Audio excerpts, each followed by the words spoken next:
favor, muy bienvenido. Gracias, Emma. Bueno, queridos amigos, aloha, buenas tardes a todos. Es un gusto poder aceptar la invitación de querido Víctor y Emma para estar ahí unidos en Hualpen, Chile, de tantas partes.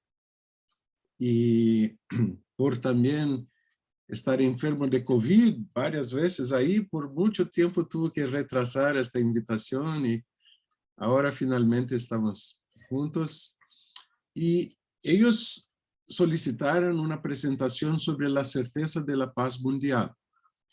Entonces, yo preparé algunas diapositivas, porque algunas ideas, cuando uno ve la imagen o puede leer el texto, tienen más claridad do que solamente hablando, ¿no? Sería más fácil hablar, en verdad me gustaría más, pero por una cuestión de didáctica, pienso que los slides, las diapositivas serán útiles. Y esa presentación surgió, por supuesto, debido al comienzo de la guerra en Europa otra vez, ¿no? El término, el fin de la gran paz, como se llamaba el periodo de paz en Europa después de la Segunda Guerra Mundial. Bueno, eso hizo con que muchas personas empezasen a otra vez preguntarse sobre la cuestión de la paz mundial que la Casa Universal de Justicia ya había tratado de manera tan completa y tan clara en 1986, ¿no? Que fue el mensaje de la paz. Entonces, de ahí surgieron algunas invitaciones para hablar sobre el tema. Primero de una live, de una reunión fireside hogareña que se hace acá en Brasil, del grupamento Ruiseñor. Después los amigos de Buenos Aires, de la Devo Hogareña Internacional, invitaron también. Y hasta una universidad acá de Brasil invitó para presentar a sus alumnos. Y fue muy interesante la reacción. Así, la presentación no es especialmente para Bahá'ís, al contrario, es más focada para no Bahá'ís. Entonces, algunos argumentos ustedes tal vez sientan como siendo desnecesarios, ¿no?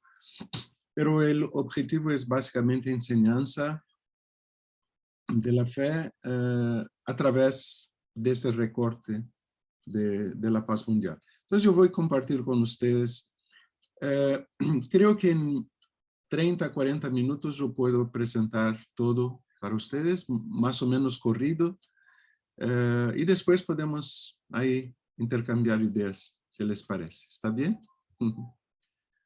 Vamos ahí. Voy a compartir entonces la pantalla con ustedes. Muy bien. Entonces, la idea es obtener algo como un acercamiento, ¿no? De la certeza de que la paz mundial será posible y será el destino de la humanidad.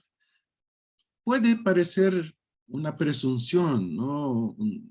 Arrogancia, afirmar que es posible tener certeza de la paz mundial. ¿Cómo podemos tener certeza de la paz mundial? Que la destinación, que el destino de los hombres es la paz mundial. Bueno, en verdad no es tan complicado así, no es tan complejo así. Porque con conocimiento podemos tener certeza de muchas cosas, ¿no? Por ejemplo, con conocimiento del movimiento de las estrellas, de la Tierra, de la Luna, del Sol, podemos tener certeza de un eclipse solar o lunar, ¿no? A punto de determinar la fecha y el horario y la duración. De la misma manera, el conocimiento de los movimientos de la evolución humana pueden darnos la certeza de esta paz definitiva entre los hombres. Entonces no es una cuestión de divinación, ¿no? O de anhelo. Es una cuestión de certeza realmente, que adviene del conocimiento, ¿no? Uno de los primeros puntos fundamentales para se obtener una certeza de que la paz mundial es posible e inevitable es comprender que la guerra no es un instinto, sino un invento. Ese es un texto del gran filósofo español José Ortega y Gasset, en que él dice, la guerra no es un instinto, sino un invento. Los animales la desconocen y es de pura institución humana como la ciencia y la administración. Como todas las formas históricas, la guerra tiene dos aspectos, el momento de su invención y el momento de su superación. Sabias palabras, ¿no? Que a posterior cada vez más fueran respaldadas por otras investigaciones de grandes científicos, de grandes pensadores. Por ejemplo, Margaret Mead, una de las más importantes pensadoras sobre el hombre en el siglo XX, dice también, la guerra es una invención, no una necesidad biológica.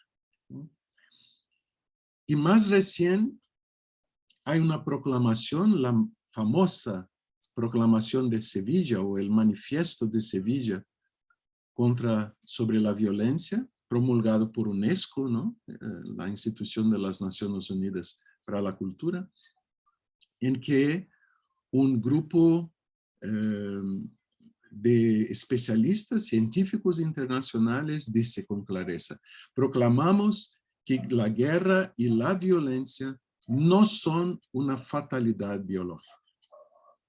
Podemos poner fin a la guerra y a los sufrimientos que conlleva. Nuestros antepasados inventaron la guerra. Nosotros podemos inventar la paz. Este punto es fundamental y la institución máxima de la fe Bahá'í, la Casa Universal de Justicia, en su mensaje La promesa de la paz mundial en los años 80, afirmaba esto categóricamente, ¿no? Si la guerra fuese parte de la naturaleza humana, entonces sería imposible terminar con ella, ¿no?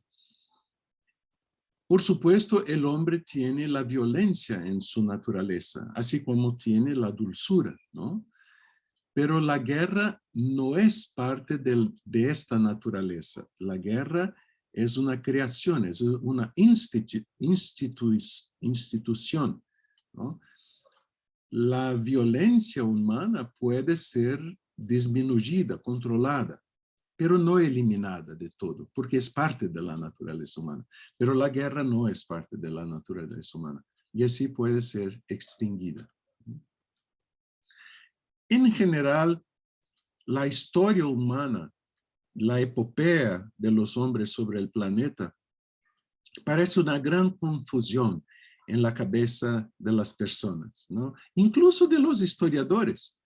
Pocos son los historiadores que tienen una amplitud de conocimiento suficiente para dar algún sentido a la historia. Entonces, la historia se nos aparece como una sucesión de eventos que muchas veces no sabemos ni cómo ubicar en el tiempo ni en el espacio. Nos acordamos de algunos sucesos como la Revolución Francesa, como la Independencia Americana, como la caída del Imperio Romano, como el surgimiento del Islam, o cosas así relacionadas a la historia universal o la historia de nuestros países. Pero todo parece muy desconectado y sin sentido, ¿no? Pero sí hay un sentido. De esta confusión de la historia, si uno mira más profundamente, podemos encontrar una intención en la historia.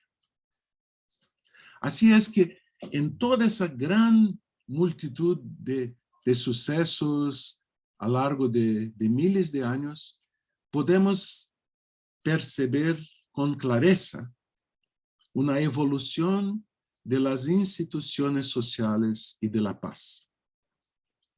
En la prehistoria, y los hombres viven sobre la tierra a más o menos 300, 400 mil años, como Homo sapiens, como nuestra especie, ¿no? Y la prehistoria representa la gran mayoría de eso, ¿no? La historia humana tiene solamente 6, 7 mil años, no más que eso. Todo el periodo anterior es prehistoria. En todo el periodo prehistórico y gran parte del periodo histórico también, la máxima institución social que los hombres tenían era la familia. Un padre, una madre y los hijos.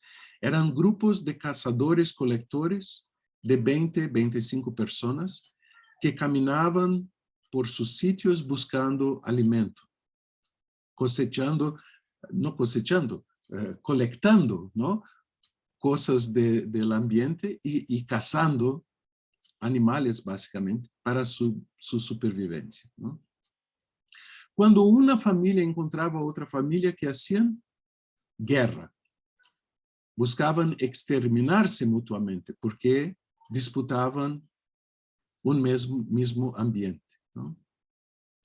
Después de miles de años, centenas de miles de años en verdad, las familias descubren que pueden unirse y no necesitan estar más en lucha permanente unas con las otras, no necesitan estar en guerra unas con las otras. Y ahí las familias se unen en clans. ¿Qué es un clan? Un clan es un conjunto de familias que ya no hacen la guerra unas con las otras, están unidas. Mientras el jefe de la familia era el padre, ahora en el clan el jefe de las familias reunidas es el ancestral común a todos ellos. Y ahí ya tenemos una institución social con 60, 80 personas, más compleja, ¿no? Más grande, y que también son básicamente cazadores-colectores. ¿Qué pasa cuando un clan se defronta con otro clan? La misma cosa que las familias hacían antes. Un clan hace guerra contra otro clan y buscan exterminarse mutuamente, ¿no? Bueno, pasan otra vez decenas, centenas de millares de años y los clans aprenden que pueden estar en paz entre sí y se crea una nueva realidad social, una nueva institución social, la tribu. La tribu ya es un grupo de 400, 500 personas que nada más es que un grupo de clans reunidos en paz. El jefe ahora no es más ni el ancestral ni el padre, sino el tótem, ¿no? Un dios común a todos ellos, que Freud describió también en su escrito Tótem y Tabú, ¿no? Las tribus, así, ponen paz entre los clans, que habían puesto paz entre las familias. Pero cuando una tribu encuentra a otra tribu, ¿qué hacen? Guerra. Buscan exterminarse mutuamente. Pasa otra vez millares de años y las tribus aprenden que pueden estar en paz, reunidas en una nueva institución social, la ciudad-estado. La ciudad-estado nada más es que una reunión de muchas tribus. Ahí tenemos 2,000, 3,000, 4,000 personas. En el periodo clásico de la historia, en la Grecia clásica, en el siglo 6, 5, 4 antes de Cristo, tenemos esta realidad social, ¿no? Ciudades como Atenas, ciudades como Corinto, ciudades como Micenas, ciudades como Esparta, estaban en esta realidad de muchas tribus reunidas en paz. Pero cuando una ciudad-estado disputaba algo con otra, ¿qué hacía? La guerra, ¿no? Y tenemos ahí un periodo largo de ciudades-estados que vivían en un mismo torrón de tierra, como la Grecia, ¿no? Tenían los mismos dioses, hablaban la misma lengua, pero estaban en constante estado de guerra entre sí. Y eso fue lo que destruyó la civilización ateniense, ¿no? El estado de guerra permanente entre las ciudades-estados. En Europa, las ciudades-estados siguieron guerreando entre sí hasta la Renacencia y después de la Renacencia. Roma contra Venecia, Venecia contra Milán, Milán contra Florencia, y así iban. Y también en el resto, en Francia, lo que era Alemania y todo eso, ¿no? Hasta que muchos miles de años después, las ciudades establecen la paz entre sí y crean el Estado-Nación, que es la realidad social máxima que tenemos hoy sin guerra, ¿no?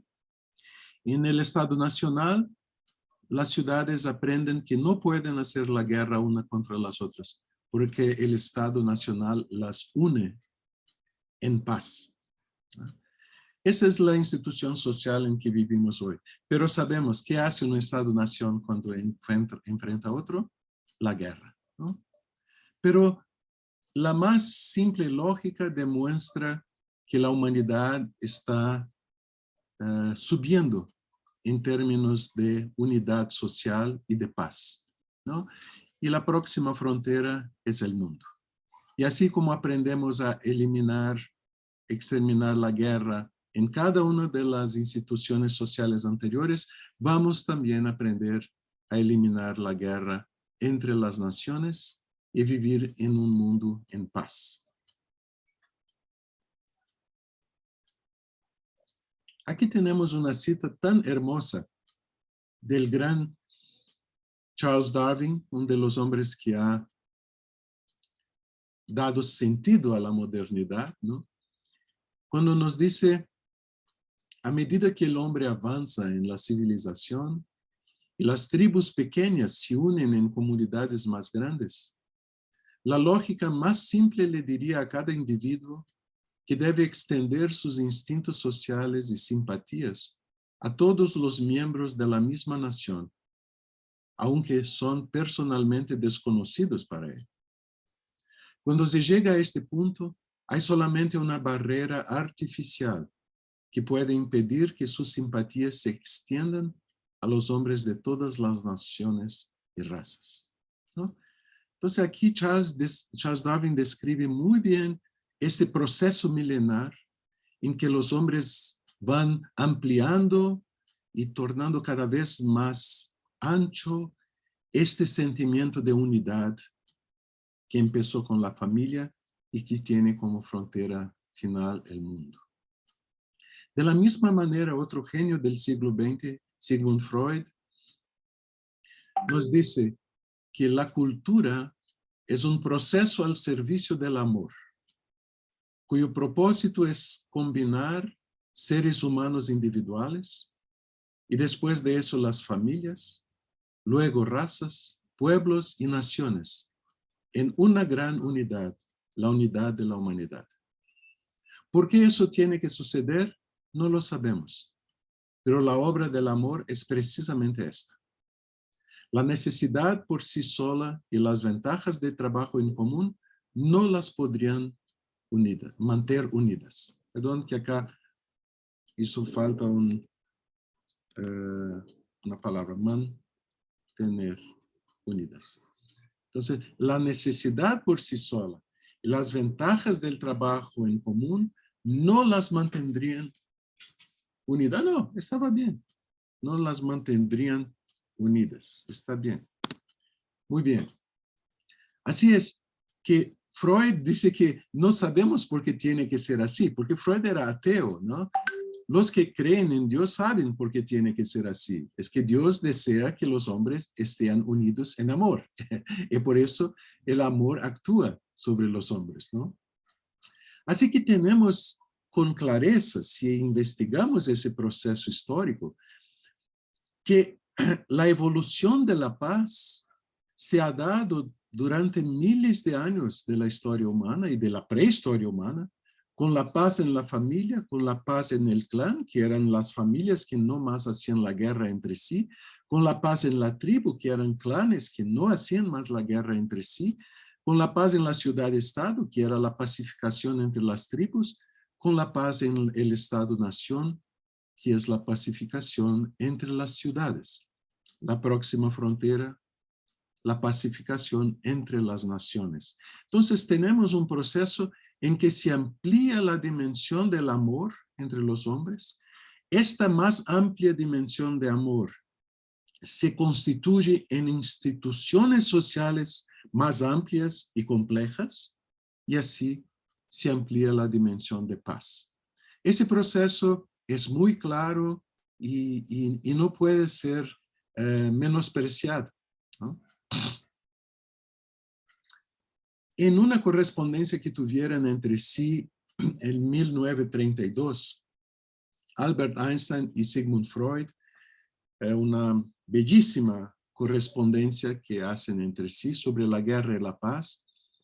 Einstein afirma, el camino hacia la seguridad internacional requiere que todas las naciones en alguna medida abdiquen incondicionalmente su libertad de acción, es decir, su soberanía. Y es cierto que ningún otro camino puede conducir a esa seguridad. Freud, en su contestación a Einstein, está de acuerdo y también enfatiza, en realidad solo hay una forma segura de eliminar la guerra, y es el establecimiento voluntario de un poder central que tenga la última palabra en todos los conflictos de interés. Ese fue el proceso durante toda la historia. Por eso Einstein y Freud perciben con clareza ese proceso de unificación, ¿no? Cada vez tuvimos una institución más amplia, más compleja, que establecía la paz entre las instituciones anteriores, ¿no? Así, si analizamos el proceso de una manera más compleja y más profunda, podemos perceber un estágio triple, un triple estágio de esta evolución de la paz. ¿Qué está en la base del proceso? Está en esta línea rosada la evolución de las fuerzas que sostienen la vida. Karl Marx llamaba eso de infraestructura social, ¿no? Las fuerzas que sostienen la vida son, como está ahí, producción de alimentos, transporte, energía, comunicación, economía. Son todas las fuerzas que los hombres inventan, crean para sostener su existencia. ¿Está bien? Los hombres no tienen,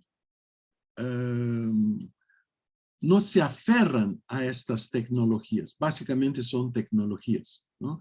Cuando tienen una tecnología, ya buscan otra más efectiva, que produzca más, que sea más eficaz y todo eso, ¿no? La evolución de las fuerzas que sostienen la vida produce un efecto claro sobre la sociedad. La tecnología tiene un efecto clarísimo sobre las instituciones sociales. Entonces, ¿qué pasa? Con la evolución de las fuerzas que sostienen la vida, con la manera como los alimentos son producidos, con la manera como los transportes evolucionan, la comunicación evoluciona, la economía evoluciona, cada vez intercambiando más los hombres. Entonces se produce también una evolución de las fuerzas que organizan la vida. ¿Cuáles son las fuerzas que organizan la vida? Básicamente las instituciones sociales, gobierno, jurisprudencia, educación, cultura, arte, religión, etc. Esta evolución de las fuerzas que organizan la vida produce a su vez la evolución de la paz. Porque las fuerzas que organizan la vida van de la familia para el clan, para la tribu, para la ciudad-estado, para el estado-nación y de pronto para el mundo todo unido y en paz, que es nuestra próxima frontera. Entonces podríamos en verdad decir que la evolución de la paz es un proceso de 4 etapas. Primero, se amplía la interdependencia en las fuerzas que sostienen la vida. Producción de alimentos, energía, comunicación, economía, etc. Entonces se amplía interdependencia en las fuerzas que sostienen la vida. Los hombres y los grupos sociales pasan a ser interdependientes en sus formas de ganar la vida. Con eso se amplía la dimensión de amor entre ellos, porque aprenden que necesitan uno de los otros.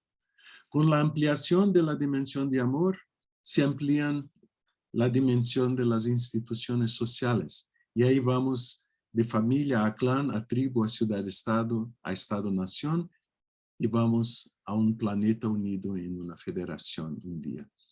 Y así se amplía la dimensión de la paz. Entonces ven que no es un proceso acefálico, no es un proceso que no tiene un fundamento claro. Está fundamentado en la historia y en la naturaleza humana, ¿no?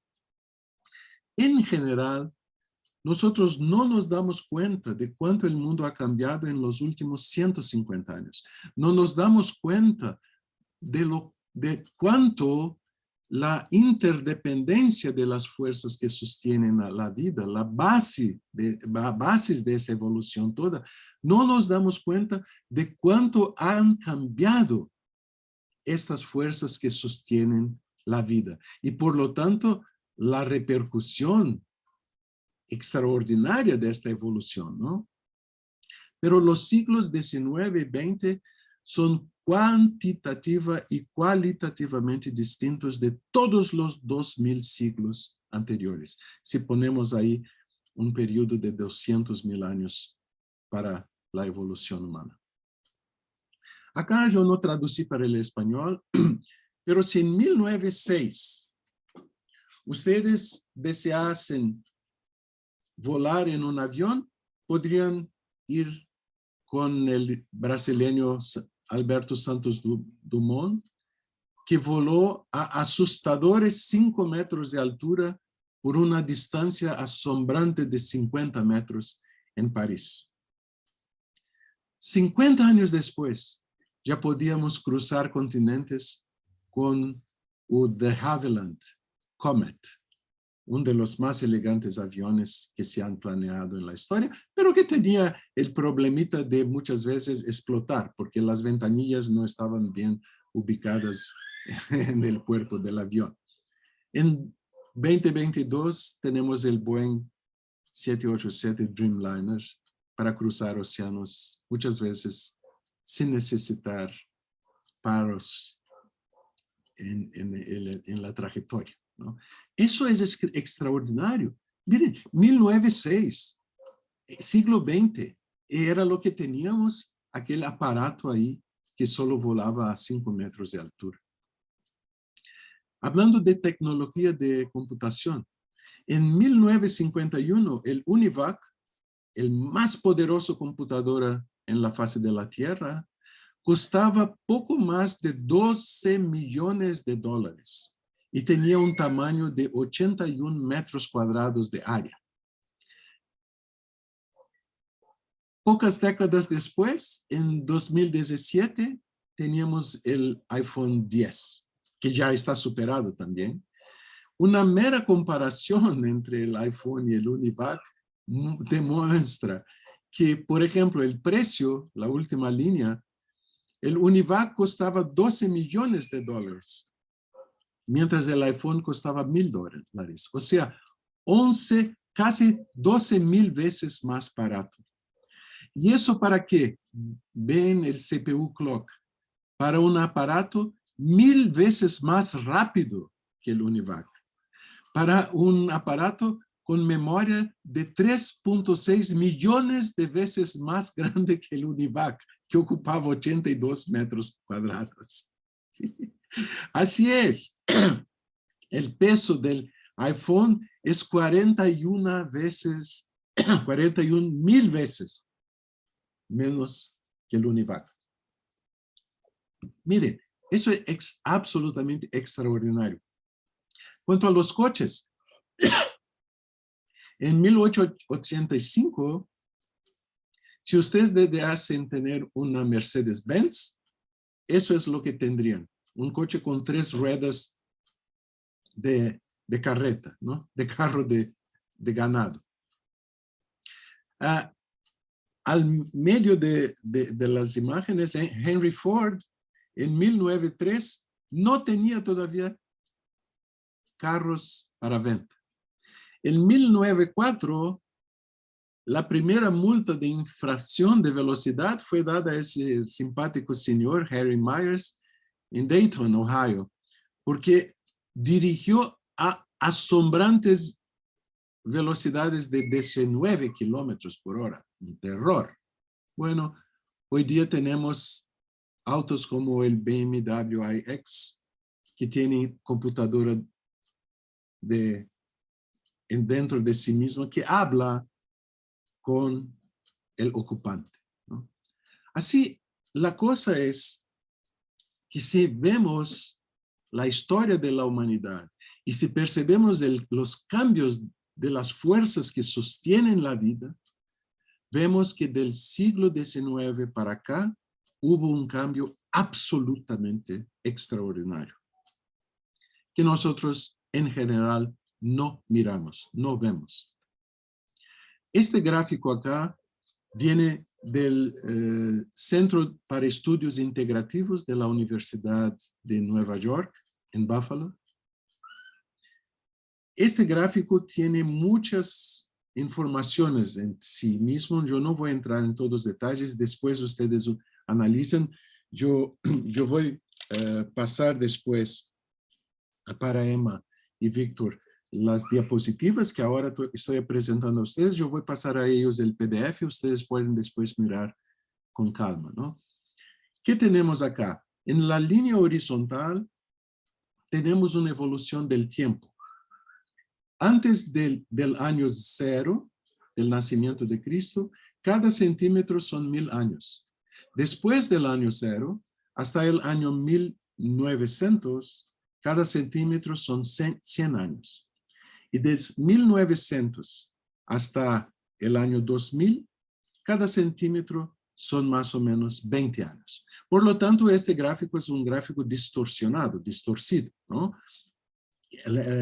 La escala no está apropiada. Sería una línea horizontal mucho más amplia de lo que ponemos acá, si cada centímetro representase siempre la misma cantidad de tiempo, ¿no? En la línea vertical tenemos números acá que representan cosas distintas para elementos distintos del gráfico. En relación a la población mundial, multiplicada por 1 millón, los números representan la cantidad de personas sobre el planeta. Ahí ven que las líneas con riesgos, con líneas, llegan hasta un número entre 3.200 y 27.000, que representan los 7,5 billones de seres humanos sobre la Tierra, o sea, 7,5 mil millones de personas. Pero cuando se relaciona a la línea de puntos y la otra línea más arriba de esta, se refiere a velocidades en kilómetro por hora, que es la elevación de la velocidad mediana con que los hombres percorrían la superficie de la Tierra con diferentes invenciones técnicas, y la velocidad de la comunicación para la línea llena. Las ovales que tenemos arriba representan la disminución del tamaño relativo de la Tierra comparado con la velocidad de la tecnología de transporte en cada tiempo, ¿ah? Ahí que entre 15 después de Cristo hasta 1840, el mundo tenía aquel tamaño para velocidades de 15 kilómetros por hora.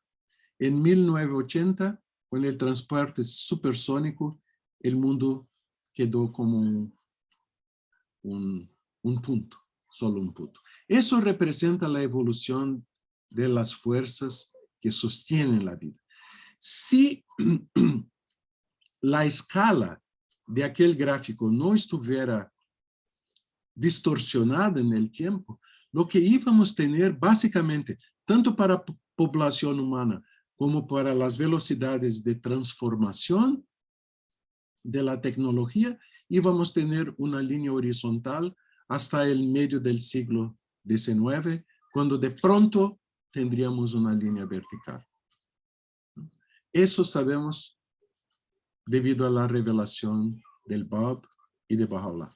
Y como dijo Shouk Effendi, en cada época, la medida de la revelación divina ha sido adaptada correspondientemente al grado de progreso social alcanzado en tal época por una humanidad en constante evolución. Así que la revelación del Bab y de Baha'u'lláh estaban adaptadas al desarrollo extraordinario que las fuerzas que sostienen la vida habían alcanzado en el siglo XIX.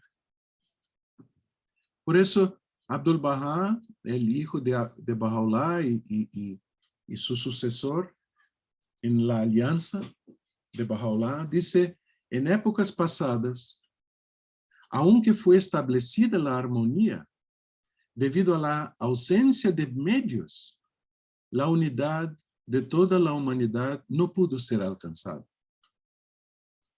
Sin embargo, en la actualidad, y aquí él hablaba en principios del siglo XX, 1912, 1911, sin embargo, en la actualidad, los medios de comunicación se han multiplicado. Y los 5 continentes de la Tierra se han fusionado virtualmente en uno solo. Por lo tanto, la unidad de toda la humanidad puede ser lograda en este día. Vamos a dar una mirada en la cuestión de la religión en la paz, ¿no? Muchas personas piensan que la religión es un instrumento de la guerra. Muchos han pasado a ver las religiones como causadoras de conflictos. Y si uno analiza la historia, en verdad, puede parecer que eso es una realidad, ¿no? Pero acá quería proponer una clarificación de conceptos. Miren, el bendito San Juan, en su primera tabla, su primera epístola, dice, el que no ama no ha conocido a Dios, porque Dios es amor. Esa es una información fundamental. Dios es amor. Lo que no es hecho con amor no es de Dios. Simplemente así, ¿no?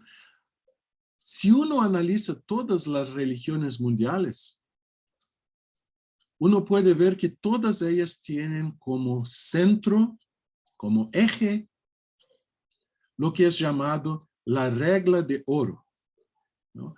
Que básicamente dice que debemos hacer a los otros lo que nos gustaría que ellos hicieran a nosotros. Y que no debemos tratar a los otros como no gustaríamos que nos tratasen. Aquí yo puse la regla de oro en las religiones mundiales, en sus propias palabras, ustedes después pueden analizar. Todas las religiones enviadas por Dios enseñan la misma cosa, tratar a los otros como nos gustaría sermos tratados. Por lo tanto, hay que hacer una aclaración de conceptos, un nombre cierto para las cosas. Por ejemplo, si un hombre respira, come, bebe, duerme, despierta, camina, sienta, levanta, ríe, llora, baila, canta, trabaja, descansa, nosotros lo llamamos de hombre. ¿Está cierto? Acá tenemos que poner en español. Nosotros lo llamamos de hombre. Eso está muy correcto, ¿no? Ahora, si un hombre no respira, no come, no bebe, no duerme, no despierta, no camina, no sienta, no levanta, no ríe, no llora, no baila, no canta, no trabaja, no descansa, nosotros lo llamamos de cadáver. No lo llamamos de hombre, pero de cadáver. Es otra cosa, ¿no? De la misma manera, si una religión promueve las virtudes, el amor, la fe, la esperanza, la caridad, la comprensión, la amistad, la compasión, la veracidad, la justicia, la misericordia, el perdón y la fraternidad universal, entonces es una religión, porque Dios es amor. Pero si una religión no promueve las virtudes, no promueve el amor, la fe, la esperanza, la caridad y todas esas cosas buenas, entonces nosotros no podemos llamarla de religión. Lo que tenemos es un cadáver de religión. El Espíritu Santo ya no está ahí y por lo tanto no es una religión, porque la religión viene de Dios y es amor. Cuando no tiene más amor, no es religión. Así, lo que ha causado la guerra no son las religiones. Las religiones han unido a los hombres. Lo que ha causado la guerra son cadáveres de religión. Así, si uno mira hacia la historia de la humanidad y la historia de las religiones, vemos que todas ellas hablan de un mismo Dios, aunque lo llaman de nombres distintos, ¿no? Pero hablan de un Dios único, uno y verdadero. Y los profetas, desde Krishna con el hinduismo, Moisés con el judaísmo, Zoroastro con el zoroastrismo, Buda con el budismo, Jesús con el cristianismo, Muhammad o Mahoma con el Islam, el Bab, Baha'u'lláh, y los profetas que vinieron antes y después, todos ellos enseñaron el amor. Pero los hombres muchas veces han matado a las religiones y siguieron llevando cadáveres de religión adelante. Pero ya no eran más religiones. Miren, si un hombre como estos que tenemos acá, Krishna, Moisés, Buda, Muhammad, Cristo, Baha'u'lláh, si un hombre dice que viene de Dios, como Jesucristo dijo, yo no he hablado por mi propia cuenta. El Padre que me envió, Él me dio mandamiento de lo que he de decir y de lo que he de hablar. Baha'u'lláh de la misma manera dice, las brisas del Todo Glorioso soplaron sobre mí y me enseñaron el conocimiento de todo lo que ha sido. No procede esto de mí, sino de aquel que es todopoderoso y omnisciente. Miren, si un hombre dice que viene de Dios, si un hombre dice que habla lo que Dios lo sopla a decir, como aquí dicen Baha'u'lláh y Jesucristo, pero que sabemos Muhammad dijo lo mismo, Buda dijo lo mismo, todos los profetas dijeron lo mismo. Si un hombre dice que viene de Dios, solo hay tres posibilidades. O él es un mentiroso, o es un loco, o él es verdadero, ¿no? Bueno, un mentiroso puede decir que viene de Dios para tener poder, tener influencia, tener riquezas. Un mentiroso dice que viene de Dios para tener ventajas. Un mentiroso no dice que habla por Dios para irse a la prisión, como Baha'u'lláh quedó 40 años en la prisión, para irse a la cruz como Jesús, o para ser martirizado por un pelotón de fusilamiento como el Bab. Un mentiroso miente que viene de Dios para tener ventajas. En el momento que no tiene más ventajas, ya abandona su mentira y va para otra parte. Muy bien. Es evidente que Cristo, Baha'u'lláh, Buda y todos los profetas no son mentirosos, porque ellos fueron a la muerte por su verdad, ¿no? Pero pueden ser locos. Un loco puede ir a la prisión por 40 años por su locura. Un loco puede ir a la cruz por su locura. Pero la más sencilla análisis de la vida y de las palabras de Cristo, de Baha'u'lláh, de Muhammad o Buda, deja muy claro, muy evidente, que ellos tienen sanidad absoluta. Ellos no son locos. Ellos tienen una clareza, una lógica y una firmeza de propósito de la más absoluta sanidad. Así, si no son mentirosos ni locos, ellos son verdaderos. Ellos son quien dicen ser. Son verdaderos enviados de Dios y nosotros deberíamos prestar atención a lo que dicen. Bueno, la paz mundial definitiva, esta que estamos acá analizando, es una promesa de todas las religiones mundiales. Acá tenemos algunas citas. En el judaísmo, una nación no alzará espada contra otra, ni aprenderán más a hacer la guerra. En el budismo, el mundo tendrá innumerables habitantes que no cometerán ningún crimen, ni harán malas obras, sino que se regocijarán en hacer el bien. El cristianismo.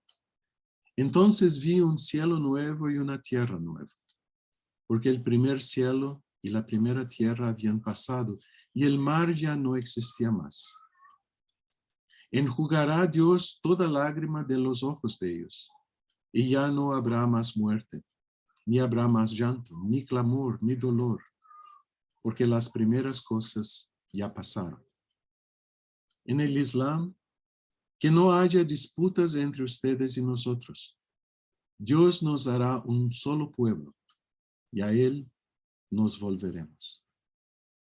De la misma manera, Baha'u'lláh, miles de años después de esas promesas, Baha'u'lláh en el siglo XIX nos asevera: estas luchas estériles, estas guerras desastrosas pasarán, y la paz mayor reinará.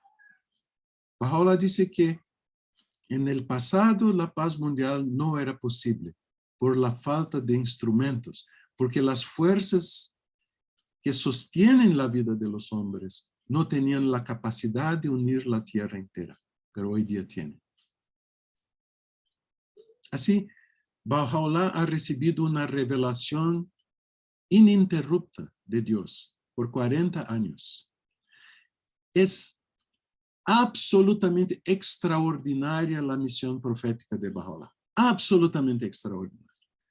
Para ustedes tener una idea, lo que Baha'u'lláh ha revelado con su propia mano, con su propia pluma, o dictado para su secretario, su amanuense, representa 14 veces más que el volumen de toda la Biblia, Antiguo y Nuevo Testamento. 14 veces más que toda la Biblia, que fue revelada durante un periodo de 1500 años, más o menos. Las escrituras de Baha'u'lláh solamente representan 70 veces más que el volumen del Corán. 70 veces más que el volumen del Corán, que fue revelado por Muhammad durante 23 años. Así que el volumen de revelación divina para esta época en que vivimos es inmensa. Y Baha'u'lláh deja muy claro que esa magnitud de su revelación, esa magnitud de la revelación del Espíritu de Dios a través de él, no es porque él es más poderoso o tiene más conocimiento que los profetas del pasado, no. Baha'u'lláh dice que todos se sientan en el mismo trono y todos ellos hablan por el mismo Espíritu Santo. Cristo dijo: yo tengo todavía mucho para deciros, pero ustedes no podáis soportar ahora. Y Cristo dijo que cuando vendría el Espíritu de la verdad, Él revelaría toda la verdad. Así, la magnitud de la revelación de Baha'u'lláh no es un señal o un indicador de la grandeza de la persona de Baha'u'lláh, pero sí que la humanidad ha entrado en su periodo de mayoría. El profesor ahora puede enseñar más. En el tiempo de Muhammad, en el tiempo de Jesús, en el tiempo de Moisés, la humanidad estaba en la enseñanza básica.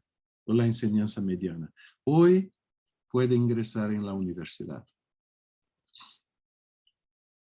Ahora, esta venida de la paz mundial no es serena, no es tranquila. Ella dace, como todos los procesos humanos, con un avance y retroceso, avance y retroceso. Muchas veces 2 pasos adelante, 1 paso hacia atrás. Así, la suprema paz, sabemos, solo vendrá después de una aflicción mundial también suprema. Cristo ya había profetizado eso. En Mateo 24, él dice, porque entonces habrá tan gran tribulación como no ha habido desde el principio del mundo hasta ahora, ni habrá jamás. Él sigue diciendo, y si aquellos días no fueran acortados, nadie sería salvo. Pero por causa de los escogidos, aquellos días serán acortados. Lamentablemente, Dios habla a los hombres con amor, pero los hombres rechazan a Dios y rechazan las enseñanzas de amor de Dios. Y entonces tienen que aprender las lecciones por el dolor. Cuando no aprenden por el amor, tienen que aprender con el dolor. El mundo ha rechazado el amor de Dios, como ha venido en Baha'u'lláh, y ahora el dolor está en nuestro camino. 2000 años después de estas profecías de Cristo sobre el dolor y el sufrimiento antes de la paz mundial, el guardián de la fe Bahá'í, Shoghi Effendi, escribió, Shoghi Effendi, que fue uno de los más incisivos y capaces historiadores del siglo XX, sociólogo del siglo, erudito del siglo XX.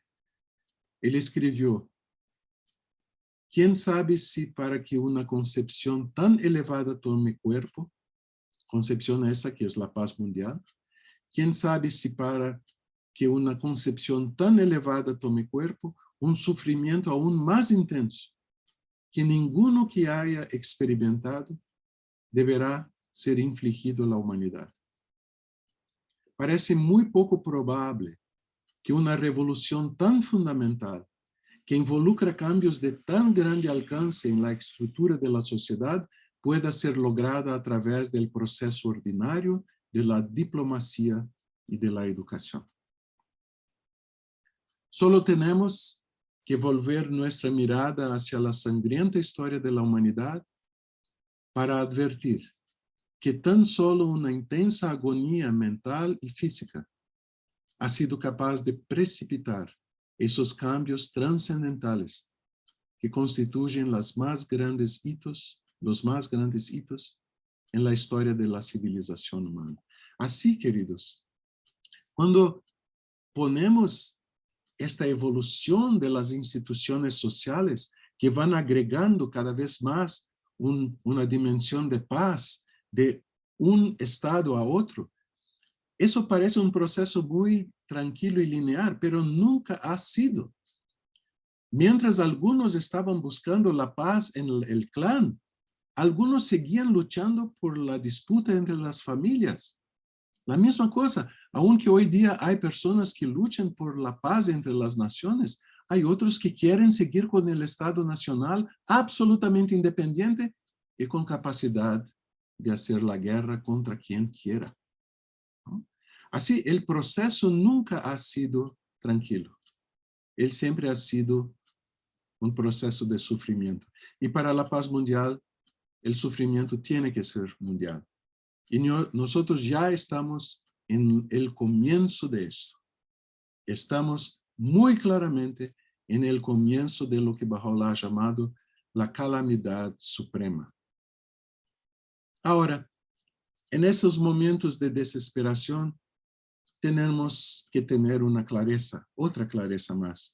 Hay 2 tipos de dolores. Hay los dolores que son agonías de la muerte y hay dolores que son el parto y el nacimiento. Lo que estamos atestiguando en el mundo hoy Y lo que vamos a atestiguar cada vez más en los años siguientes no son dolores de muerte, sino dolores de parto y nacimiento.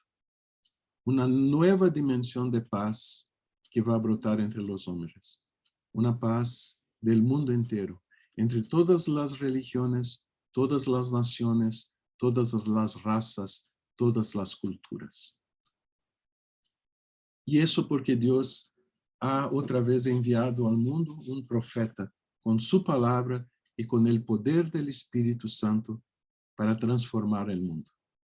Acá, dos chiquilinas citas de Baha'u'lláh, de sus tan grandes escrituras como hemos visto. El gran ser dice, el gran ser es Dios. Oh bien amados, ha sido erigido el tabernáculo de la unidad. No os miréis como extraños los unos a los otros. Sois los frutos de un solo árbol y las hojas de una sola rama. No debe enaltecerse quien ama a su patria, sino quien ama al mundo entero. La tierra es un solo país y la humanidad sus ciudadanos. Y ahí vamos. Gracias, queridos, y perdón que lleve más tiempo do que imaginaba hacer. Eso es. Gracias. Querido amigo, muchas gracias. Un gran aplauso para nuestro querido Luis. Maravilloso. Y el tiempo se nos hizo cortito. Primero queremos darle la bienvenida a los amigos que se han ido sumando a nuestra reunión. Y queridos amigos, los micrófonos están abiertos, por favor. Están todos invitados a hacer preguntas, comentarios sobre la maravillosa presentación de nuestro querido Luis.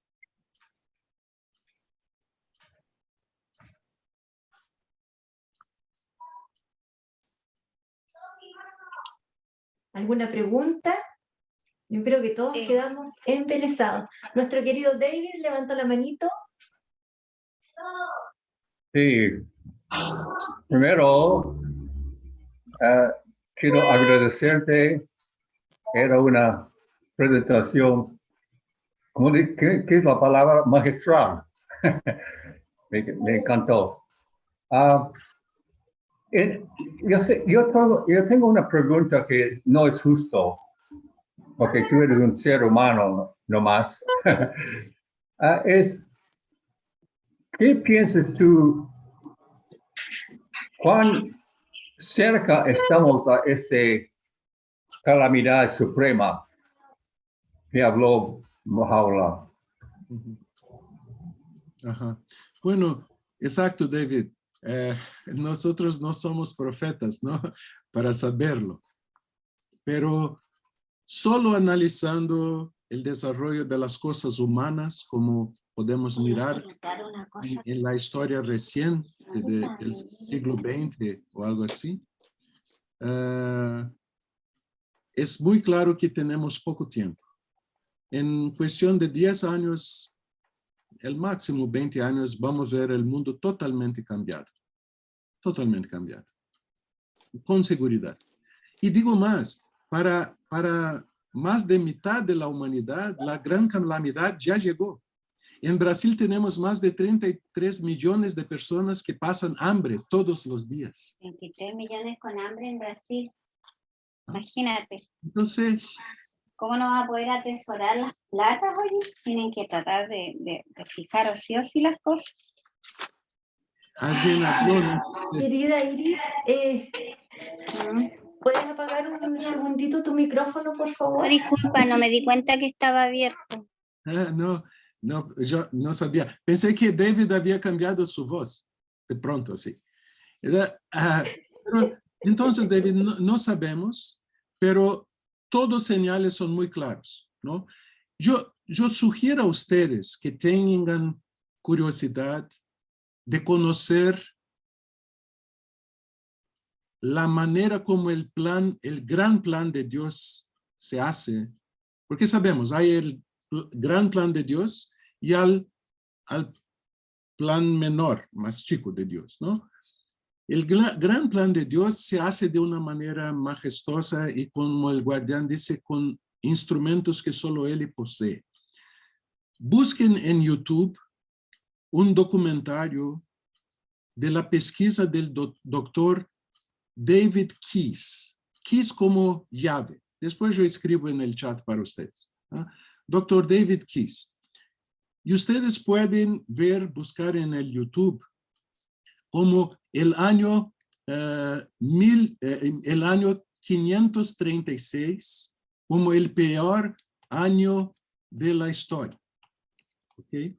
Yo conozco esto solo en inglés, no conozco en otra lengua. Pero busquen esta pesquisa, es extraordinaria. Ese señor empezó buscando explicar por qué en el año 536 y por 2 años siguientes y algún tiempo más, en toda la tierra hubo oscuridad, hambre, las plantaciones murieron, las personas quedaron enfermas y el imperio romano se cayó. Básicamente eso. En la pesquisa de él, y ese documentario tiene 1 hora y casi 2 horas de duración, pero se puede encontrar en 2 mitades de 50 minutos. En ese documentario, él describe la secuencia de fenómenos que llevan hasta la caída del imperio romano. Y en el documentario, él habla del Islam. Pero para ellos, el surgimiento de Muhammad y del Islam es como una nota de pie de página en ese proceso todo. Pero nosotros podemos comprender que es el gran plan de Dios, tornando el mundo listo para que la fe de Muhammad se desarrollase. Porque no habría espacio para la revelación de Muhammad con el imperio romano. No habría espacio para la revelación de Muhammad si los poderes que en aquel tiempo existían, incluso en la península arábica, como en Yemen, que era un gran poder, la antigua Sabá, ¿no?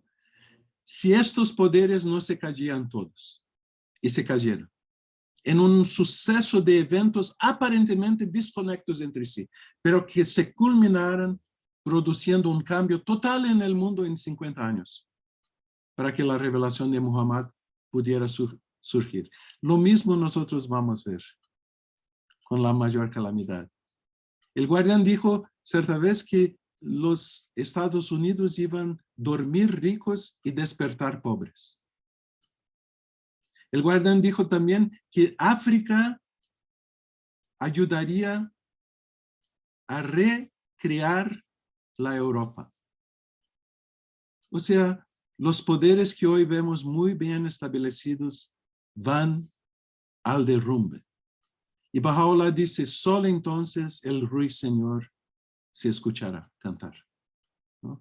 Y esos procesos son sinérgicos. Una cosa se suma a la otra y de pronto las cosas todas se callen. Por eso Baha'u'llah dice que de repente, de pronto surgirá aquello que hará los miembros de la humanidad temblar, ¿no? No tenemos más que 5, 10 años al máximo. Pero por supuesto, después las consecuencias para recrear la civilización desde las cenizas es un proceso mucho más largo. Gracias. Iris, ahora sí. Gracias.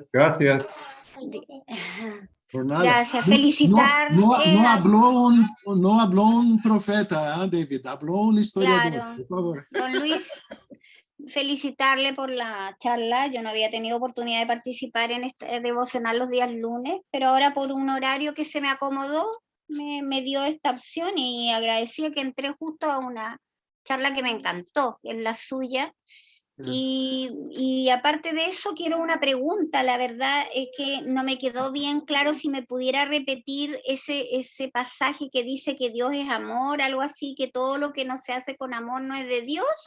¿Algo así era? Sí, ¿Hay algo para cambiar ahí o no? precioso, ¿no? Eso es tan Sí. precioso, ¿no, Iris? Eso es, me parece, yo considero eso una de las pasajes centrales de la Biblia y fundamentales para toda nuestra comprensión de Dios y de la religión. Eso está en la Biblia, en la primera epístola de San Juan. No es el Evangelio de Juan, es la primera epístola de Juan, capítulo 4, versículo 8. El que no ama no ha conocido a Dios porque Dios es amor. Preciosísimo. Primera epístola, ¿y qué más me dijo? Capítulo 4, versículo 8. Ya, súper. Muchas gracias. Eso quería. Gracias. Y felicitarlo de Gracias. nuevo, nada más. Gracias, querida. Gracias. Gracias. Gracias, querida Iris. Querida María Elena, veo tu manito levantada. Sí. Hola, Imita. Oh, qué Luis, lindo tenerte aquí. Luis, muchísimas gracias por esta ponencia de una forma evolutiva, tan fundamentada y a su vez con estos slides que a uno le mantiene la atención absolutamente enfocada.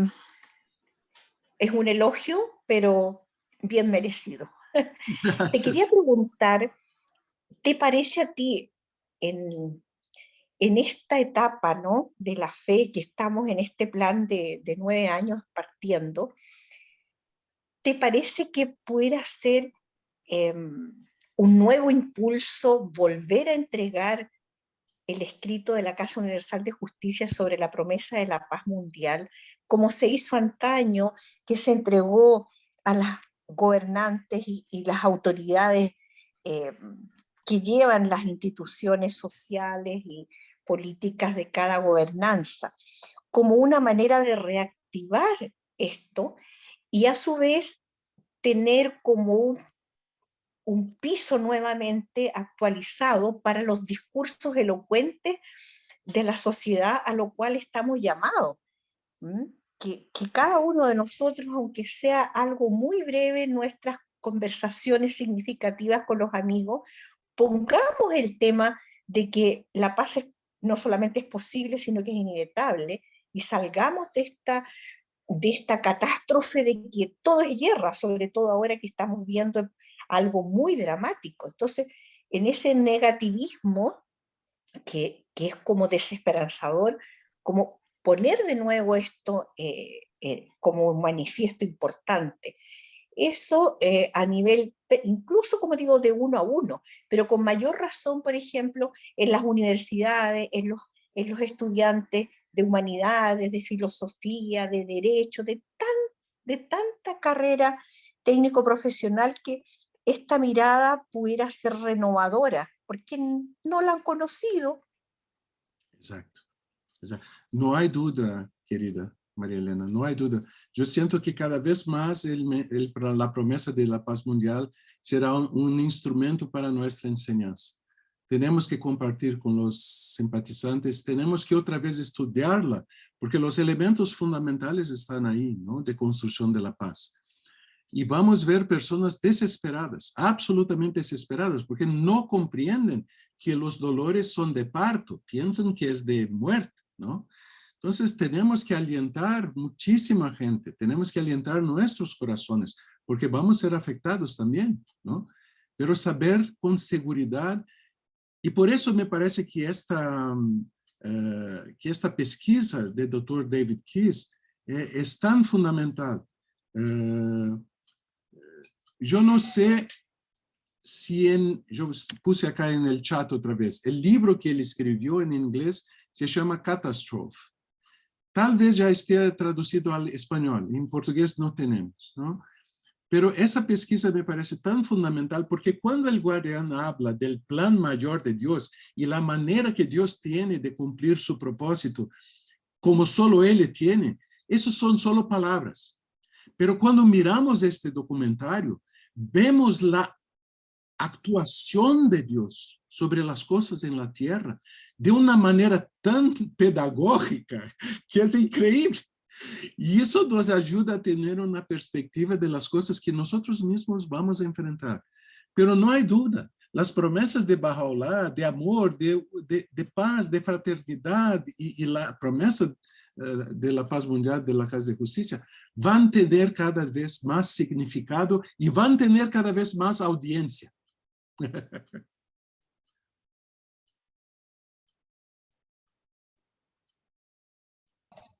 Muchísimas gracias. Amigos, los micrófonos están abiertos. ¿Alguien más desea hacer alguna pregunta, un comentario?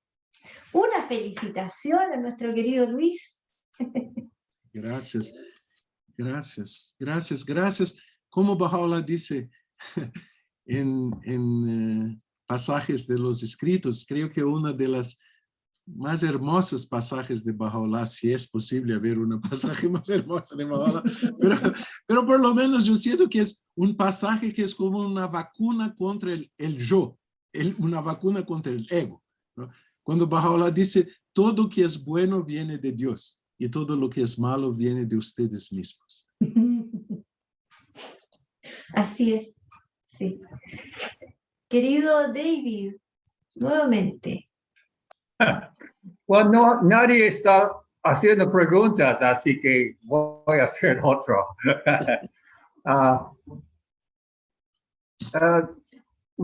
No sé, ustedes son mejores historiadores que yo.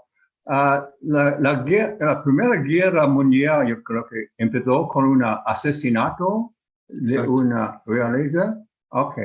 O sea, el comienzo era muy chiquitito. Sí. Y ahora estoy siguiendo lo que está ocurriendo en Ucrania. Sí. Y ahora parece que esta guerra es muy limitado, ¿no? Pero no sé si tiene la posibilidad de escalarla, porque no hemos tenido la Tercera Guerra Mundial como parte de las calamidades. Así que no sé si esta guerra tiene la posibilidad de agrandarse en algo catastrófico, ¿no? Sí. ¿Qué piensas tú? Otra vez, no es profeta hablando, ¿ah? Es solo un brasileño curioso acá. Pero mi sentimiento en mi corazón y en mi mente es que la cosa se va a explotar. Estamos solamente viendo el comienzo, como, no sé cómo se dice en español, cuando tiene una bomba, una bomba antigua, ¿no? Que tenía ese hilo de pólvora que se pone fuego y entonces el fuego quema eso hasta explotar. Hemos visto solamente el comienzo de este hilo quemando. Pero las consecuencias ya son extraordinarias. Hay naciones en el mundo que ya están enfrentando problemas inflacionarios de 70%, 100%. ¿No? Hay hambre, porque Ucrania era una fornecedora de trigo y otros alimentos, era riquísima, Ucrania era riquísima, ¿no? Y por una locura, porque los que atacan siempre son locos, ¿no? Y debemos nos acordar de esto. No estamos tratando de hombres sanos, estamos tratando de locos, ¿no? Einstein, el querido Einstein, que fue un pacifista toda su vida, Einstein fue una de las únicas 3 personas que firmaron una solicitud por la paz en la Primera Guerra Mundial en Alemania. 76 otras intelectuales firmaron una declaración por la guerra. Einstein era un pacifista de primera hora, ¿no? Cuando ya estaba exilado en Estados Unidos, en Princeton, una vez en una encuesta, en una entrevista, preguntaron a él sobre el nazismo, ¿no? En la Alemania. Él dijo, tiempos confusos tornan las personas desequilibradas.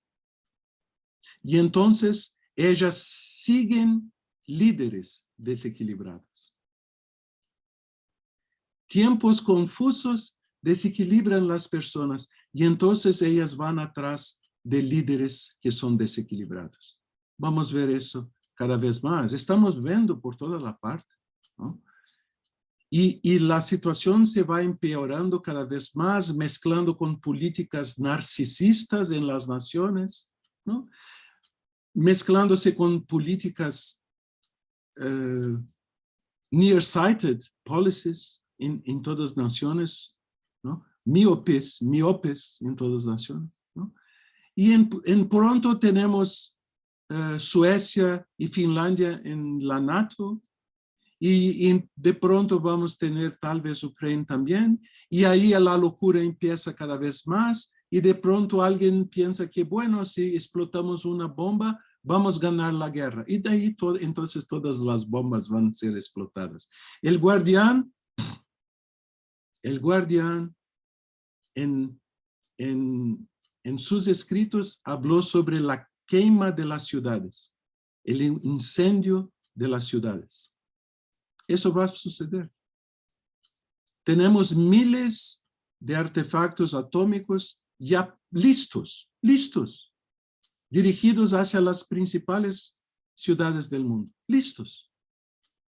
Y vamos a ver que eso va a ser explotado. Porque cuando la desesperación llega a los líderes, ellos no se importan más. Ellos nunca se importan con el pueblo. Nunca se importan con el pueblo. Y cuando la desesperación llega, se importan menos aún. Hitler ya estaba destrozado. Hitler ya estaba derrotado y siguió insistiendo que su ejército, los pobres hombres comunes de Alemania, fueran a la muerte hasta suicidarse. Cobarde. Suicidóse para ir al infierno. Pero los pobres soldados siguieron luchando cuando ya no había más ninguna esperanza de victoria. Los líderes son así. Y nosotros vamos a ver eso.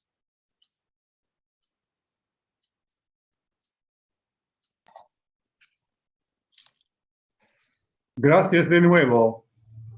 Gracias, David. Afortunadamente tenemos nuestra amada fe que nos da esperanza. Exacto. Y nos mantiene unidos, nos mantiene Exacto. unidos en oración.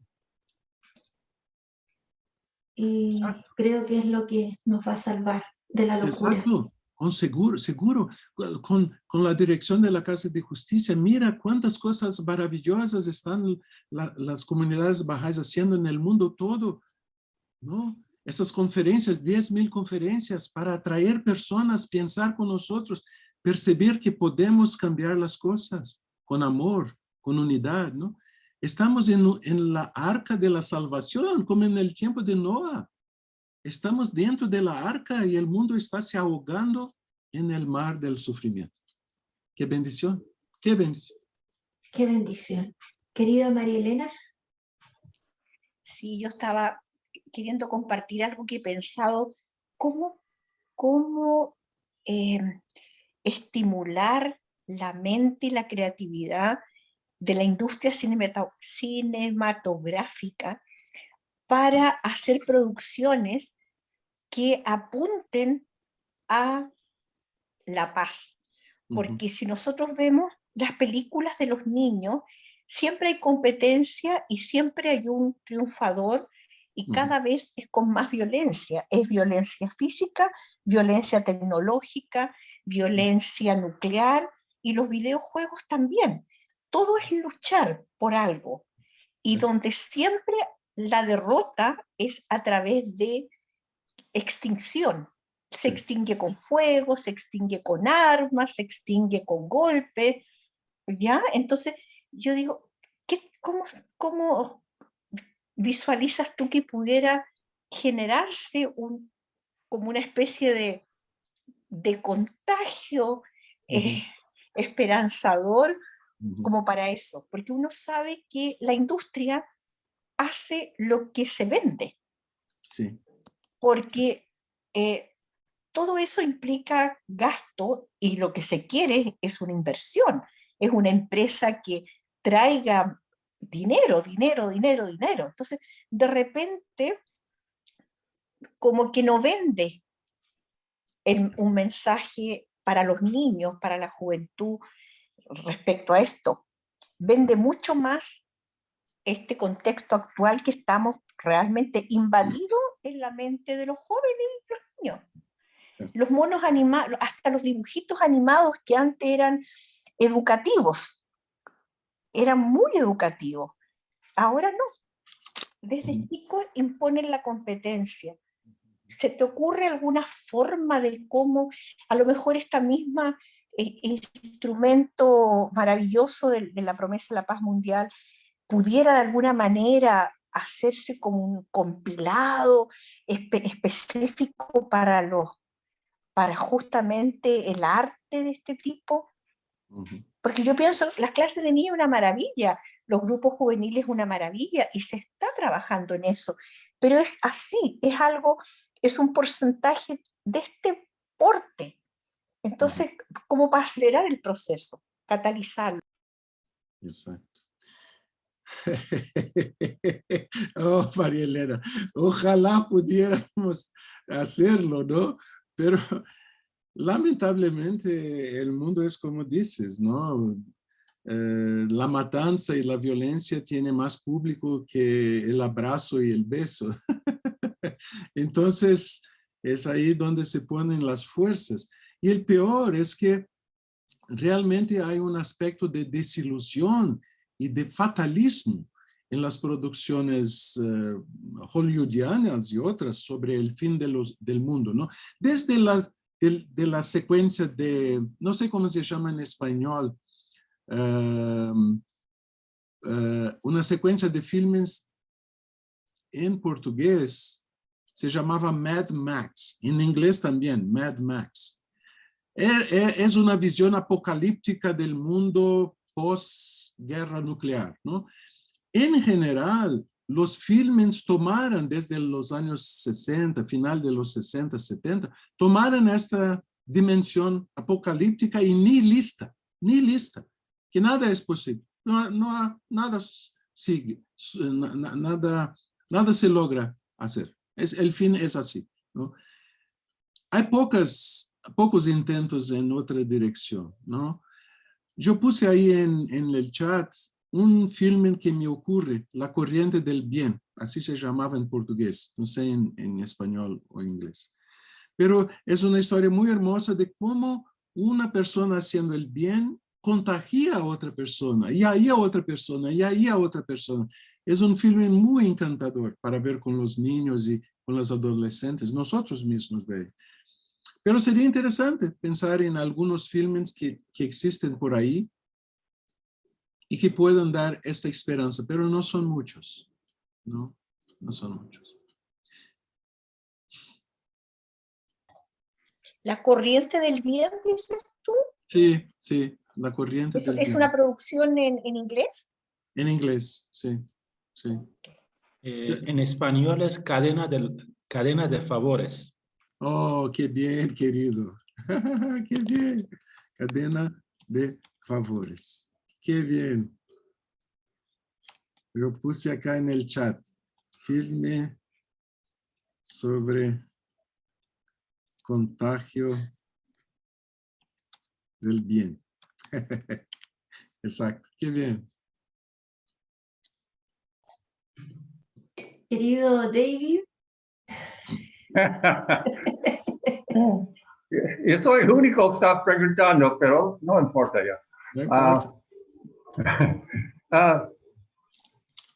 ¿Tú recuerdas lo que dice la Casa Universal de Justicia? Tú puedes decirlo mejor, además mi castellano es como principiante, donde la Casa dice que la paz es inevitable, pero hay dos maneras. ¿Recuerdas? ¿Cómo puedes tú decirlo mejor que yo? Sí, la Casa dice que es no solo posible, pero inevitable, ¿no? Yeah. No solo posible, pero inevitable. Puede ser alcanzada ahora, decía aquel tiempo, ¿no? Ya se pasaron 30 años. Puede ser alcanzada ahora por un hecho de decisión colectiva o tendrá que ser perseguida después de sufrimientos inimaginables que van a ocurrir. Ok, Este entonces ahora, mi pregunta... pasó hace mucho tiempo. Yeah. Entonces mi pregunta era que ya estamos en ese inimaginable horrores. Parece que ya estamos ya en ese camino, ya la otro camino no parece. Y otra cosa que quería compartir que yo he anotado, y ese tiene algo que ver con la guerra que está sucediendo. Las oraciones, esa es la Casa Universal CICIA, su mensaje de 2022. Las oraciones y actos de servicio pueden parecer como respuestas débiles y lentas cuando se disparen las armas de destrucción. Sin embargo, por último, son ellos o son los medios por los cuales estas armas serán silenciadas para siempre. Exacto. Así que nuestras reuniones, que hay poca gente y pocas oraciones, pero estamos haciendo algo para que la humanidad llegue a la verdadera paz. Así que no desanimamos de reunirnos y estudiar y amar y orar. Exacto, David. Gracias por esta cita que dijiste ahora. Este pasaje de la casa es absolutamente brillante, es de una belleza, es de una grandeza, ¿no? Que hechos de servicio y oración pueden parecer débiles ante las armas, pero es a través de ellos que las armas serán silenciadas. Eso es tan hermosísimo, ¿no? ¿Verdad? Tenemos que seguir. Somos pocos en el mundo, ¿no? Pero Dios es todopoderoso, ¿no? Y cuando las fuerzas del mundo cambien y van a cambiar, los poderosos no serán más poderosos. Pero los que tienen certeza en el corazón, los que tienen fe en el corazón, los que conocen el proceso, porque muchos tienen fe en el corazón, y cuando todo se derrumbe, esperarán Cristo bajar de las nubes y no bajará. Y entonces vendrá lo que el guardián describió también, la desilusión de las masas. La desilusión de las masas. O sea, el nihilismo universal.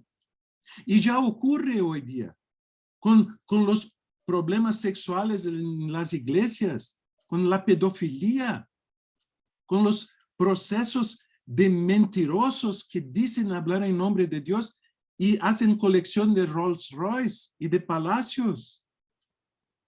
Los políticos que mienten antes, durante y después de las elecciones. El pueblo no va a creer en más nada, pero nosotros creemos. Nosotros conocemos el proceso. No nos asombramos que el cirujano tenga que abrir el pecho de la humanidad y dejar que la sangre corra para poder curarlo. Gracias a Dios. Gracias a Baha'u'lláh. Y gracias a ti. No. Querido Manuel, ¿has levantado su manito? Muchas gracias, Luis. Ha sido un placer grandísimo escucharle. Ha sido una verdadera maravilla. Me ha encantado un montón. La verdad es que ha sido una verdadera lección de historia. Y bueno, solo era despedirme de ustedes hasta el próximo lunes, que aquí ya es muy tarde. Gracias. Para ahí es una muy buena tarde, pero aquí ya son unas muy largas ya noches. Sí. Un placer. Muchas gracias. Hasta el próximo lunes. Inshallah. Gracias, Manuel. Gracias. Querido Gracias. Manuel, que estés muy bien. Cuídate, por favor. Nos vemos el próximo Gracias. lunes. Gracias, que estén bien, cuídense. Gracias. Chao. Gracias, Chao, Iris. gracias. Sabes que anoche estábamos en nuestra reunión devocional y estábamos conversando precisamente sobre la oración. Y reflexionábamos que no importa que sea una persona que hace una oración, no sabemos el impacto que esa oración tiene en la humanidad. Nosotros aquí podemos hacer una oración pequeñita, sencilla, pero con mucha fe, con mucho cariño, y realmente no tenemos idea Exacto. de lo que eso impacta en alguna parte de la humanidad. Exacto. No tenemos esa Exacto, Emma. conciencia aún. No tenemos aún, exacto. Porque en realidad el mundo físico es una ilusión, ¿no? Es como Shakespeare dice, un teatro en que los hombres entran, dicen su parte y se van, ¿no? Baha'u'lláh dice, es una ilusión. ¿Se acuerdan que Baha'u'lláh decía que cuando él era niño en la fiesta de matrimonio de su hermano más viejo, había ese teatro con títeres, ¿no? Y que el mundo es así. En realidad, entonces, las fuerzas que mueven el mundo son invisibles y son espirituales. Solo parece que las cosas son físicas, solo parece. Pero en realidad, las fuerzas son espirituales. ¿Se acuerdan cuando el guardián dio el nombre para las puertas del santuario del Bab? Algunos dijeron, bueno, pero algunos de esos nombres no tienen nada a ver con el transporte de los sagrados restos del Bab, del Irán hasta la Tierra Santa. El guardián dijo, bueno, si ellos no tuviesen nacido oración por los otros, ellos no terían logrado traer los restos mortales. ¿Sí? Eso es, ¿no? La oración tiene ese poder porque es una conexión, un botón que uno toca y ahí una infinitud de acontecimientos en el mundo espiritual van a ocurrir.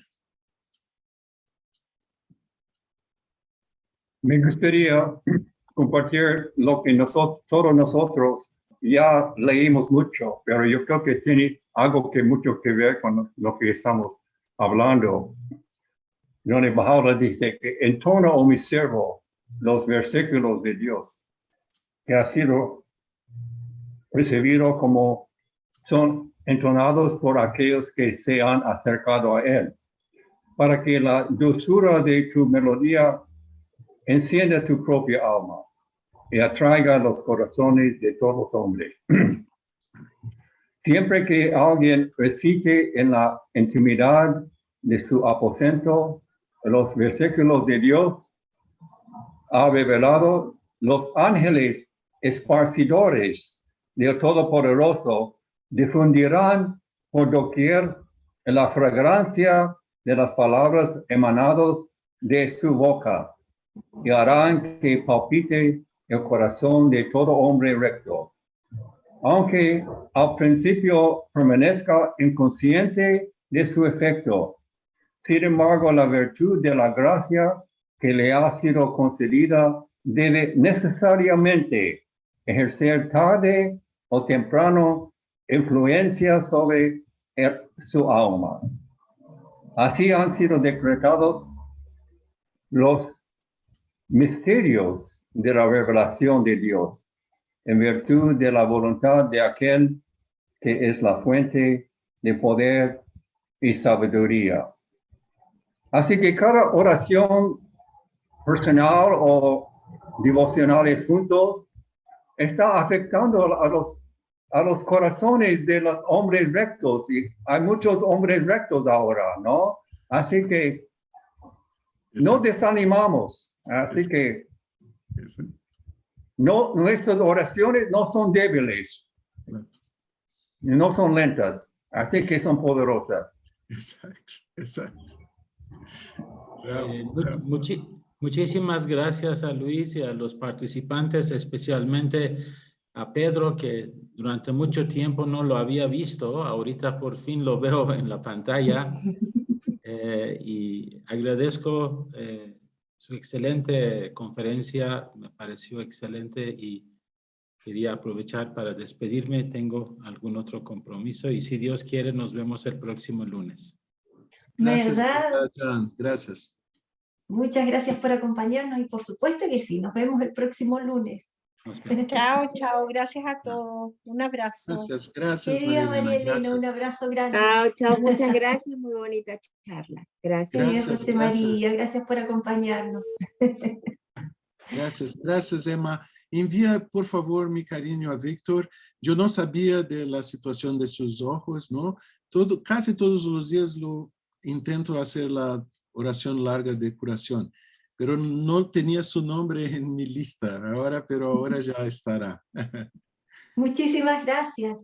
Sí, Víctor puede manejarse en la vida perfectamente bien, pero cuando llegue el momento de enfrentarse a la cámara, ahí es donde tiene problemas. Yo Perfecto. quería decirte también que preciosa la presentación y que pese a que de repente conversamos cosas medias tristes y catastróficas, creo que en el fondo quedamos con una sensación de alegría, una sensación de visión de futuro, que aunque ahora lo estamos pasando un poquito mal, estamos barriendo la casa, después la casa va a quedar limpia, y yo creo que los bajáis nos pasa eso, vemos la luz al final del túnel. Exacto. Y aunque todo parece tan negro, yo creo que todos quedamos con una sensación de alegría, Exacto. de que ya pronto va a llegar, ya se nos viene. Exacto. Yogi Effendi dijo que el futuro inmediato es muy oscuro, Exacto. pero el futuro lejano es gloriosísimo. Exacto. Y por eso estamos felices, Exacto. porque sabemos que al final va a llegar el reino de Dios en la tierra y va a haber la más grande paz. Así que por eso estamos muy, muy felices. Exacto. Sí. Es increíble cómo tenemos otra visión. No es la visión que nos enseñan del apocalipsis, el fin de todo, la destrucción, no. Es una visión de futuro y eso nos da tranquilidad, nos da alegría, nos da paz. Exacto. Exacto. Gracias a Dios. Pero dos manifestaciones divinas tuvieron que dar sus vidas para tenermos esta seguridad y esa certeza. Qué bendición, qué bendición.